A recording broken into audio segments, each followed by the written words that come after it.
महाराष्ट्रामधली बातमी आहे। टॅक्सी आणि रिक्षा चालकांना मराठी भाषा सक्तीची करण्याच्या मुद्द्यावरून शिंदेंच्या शिवसेनेमध्ये दोन गट पडल्याचं चित्र समोर आलं आहे। आपल्याला माहिती असेल 1 मे पासून मराठीची सक्ती केली जाणार आहे। रिक्षा आणि टॅक्सी चालकांना मात्र यावरूनच शिवसेना जो सत्ताधारी पक्ष आहे त्यांच्यामध्ये दोन गट पडल्याचं दिसतंय। शिवसेना नेते संजय निरुपम यांनी सरनाईकांना पत्र पाठवलेलं आहे आणि पत्रातून त्यांनी जी मागणी केलेली आहे त्याच्यामुळे शिवसेनेमध्येच एकमत नाहीये का असा सवाल उपस्थित होतोय। येत्या 1 मे पासून रिक्षा चालकांना मराठी भाषेची सक्ती करण्याच्या निर्णयाची अंमलबजावणी करण्यावर राज्याचे परिवहन मंत्री ठाम आहेत। तर या सक्तीवरून शिवसेनेचे नेते संजय निरुपम यांनी परिवहन मंत्री प्रताप सरनाईक यांना पत्र पाठवून ऑटो टॅक्सी चालकांनी कामापुरतं मराठी बोलावं अशी अपेक्षा ठेवा, मात्र मराठी भाषेबाबत कठोर निर्बंध लादू नका अशी मागणी केली आहे। आणि अशी सक्ती केल्यास रिक्षा आणि टॅक्सी चालकांच्या उपजीविकेला धोका निर्माण होईल, त्यामुळे आपल्या निर्णयाचा पुनर्विचार करा अशी मागणी संजय निरुपम जे शिवसेनेचेच नेते आहेत त्यांनी केली आहे।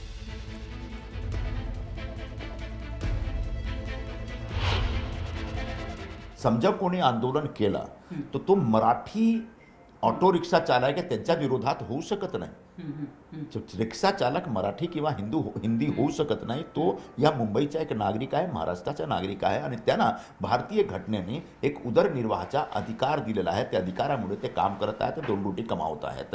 तो याच्यामध्ये जास्ती तुम्ही लोकांना भाषाचे नावाने एक त्यांच्यामध्ये विभेद करण्याचा प्रयत्न करू नका। ते सगळे आमचे लोक आहेत। संजय निरुपम यांनी महाराष्ट्रातला कायदा नीट वाचावा। जर तुम्हाला रिक्षा चालवायची असेल, जर व्यवसाय करायचा असेल तर तुम्हाला तिथली स्थानिक भाषा यावी लागते। संजय निरुपमांनी आपल्या लोकांना समजावून सांगावं, जर तुम्ही महाराष्ट्रात राहताय तर तुम्हाला मराठी बोलता आली पाहिजे, 4 शब्द तरी बोलता आले पाहिजेत ना। तर तुम्ही ते न सांगता आम्हालाच काय सांगताय की आम्ही काय करावं? प्रताप सरनाईकांच्या बरोबर आम्ही लोक आहोत, त्यांनी घेतलेला निर्णय योग्य आहे। आणि मला असं वाटतं जर संजय निरुपमांना असं वाटत असेल की मराठीची गरज नाही तर आम्हाला देखील तुमची गरज नाही।